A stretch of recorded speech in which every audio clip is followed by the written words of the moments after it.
le dernier épisode de Russophobie. Si cette histoire est vraie et que des preuves concrètes démontrent qu'ils sont des espions russes, alors ces personnes doivent être confrontées à la justice. Cependant, si l'on apprend qu'il n'existe aucune preuve, ce serait un scandale. L'ingérence étrangère est punissable, qu'elle soit russe, américaine, chinoise, israélienne, iranienne ou même allemande. De quoi s'agit-il? Eh bien, il y aurait 4 espions pro-russes arrêtés. Bigre, après les arrestations de Pavel Durov, les 11 internautes qui faisaient des blagues sur Bribri, les Barjols, les Gilets jaunes.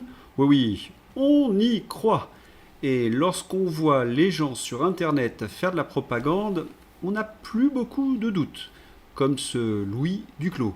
Et voici l'espionne Anna Novikova, accompagnée de Florian Philippot, pour une chaleureuse photo de famille. Bravo à la DGSI pour ses interpellations. Maintenant, il faut aller chercher Philippot à son tour. Cet homme entretient évidemment des liens avec la Russie. Eh bien, je n'aimerais pas avoir Louis Duclos comme voisin, surtout dans des temps très difficiles, si vous voyez ce que je veux dire. Réponse de Philippe Béchade. Il y a désormais presque 16 millions de Français, 100 000 de plus qu'il y a une semaine, qui ne gobent plus le narratif otanien que vous nous servez quotidiennement. Contre quelle rétribution d'une puissance étrangère? Ça, on aimerait bien le savoir.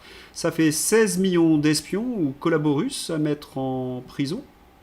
Fabrice Divisio s'interroge sur cette affaire. Je ne comprends pas un point.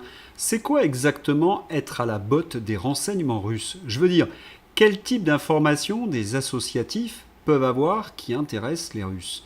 Ou alors, elles ne sont pas seulement reliées à des associations, mais je repose la question du coup. Pour renseigner, il faut avoir des renseignements.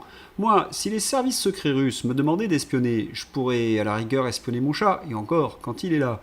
Ces personnes, dont j'ignore totalement qui elles sont, ne sont pas parlementaires, ni ministres, ni hauts fonctionnaires. Comment, et c'est une vraie question qui transcende la seule affaire russe, des associations peuvent-elles être au service du renseignement si elles n'ont accès à aucune info? Oui, c'est bizarre.